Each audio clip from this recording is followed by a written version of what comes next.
Apponequet at Old Rochester, 10 a.m. on Thursday morning. And these are two teams who had a really good showing on the South Coast Conference this year in flip-flop fashion.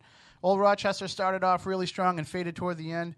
And Apponequet, they had a couple early losses that kind of put their season in jeopardy, but then they turned it around with a really good run toward the end. And, Buddy, these are two teams that always go at it strong. They usually do, and this usually is a game that means something in the South Coast Conference. But not this year, unfortunately, because of the start Apponequet had, losing their first two.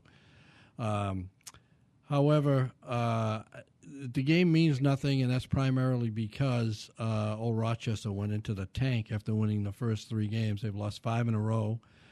Problem's been on offense, where they've scored a total of 39 points in the last 5 games. Wow. And the one bright plus for Old Rochester is their quarterback wide receiver combination. A pair of sophomores. The quarterback is 6'4", Mike Asci, A-S-C-I, I believe that's how you say the name. And the wide receiver is 6'5", Max Risch. They've hooked up on a couple of touchdown passes recently. Risch has 5 for the season, and they're just fun to watch. And I think they'll test the Apponequet secondary, which I believe is susceptible to the pass. No, I know a little bit more about Apponequet. I saw them early on this year. See them all the time. No, about 3 games or so. I actually saw their 2 losses in the South Coast Conference to start the season or to open the season, and they really struggled with turnovers. Their quarterback Matt Shell, he really just.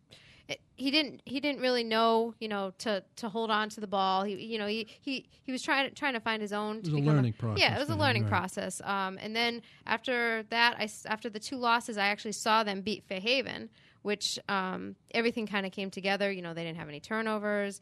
He ended up hooking up with Matt Jablonski a couple times for touchdowns, and they really just since that game. All the way up until the Wareham game. I mean, they were blowing teams out. They were defense was playing strong. The offense was scoring a lot of points. A lot of that has to do with Zach Nanfelt, a former soccer player who's been converted over to a running back. Temporarily. Yeah, well, you never know. He might stick with the program. He might not go back to soccer. 3 touchdowns a game has a tendency to make you want to stay. Yeah. And I think that it may happen this year.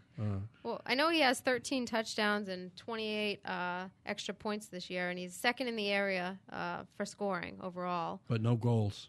No.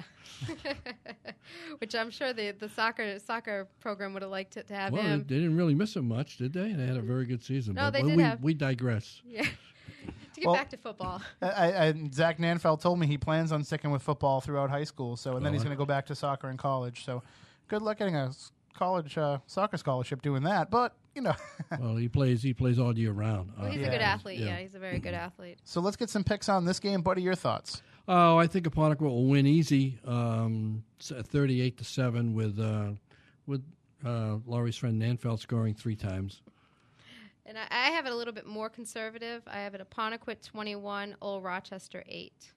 No, and I think Old Rochester is going to really play up for this game because, having the struggles that they've had, they really need a strong showing to finish the season. And I think it'll be close, but Apponequet will come out. Yep, and I think my score pretty much is because it's at Old Rochester.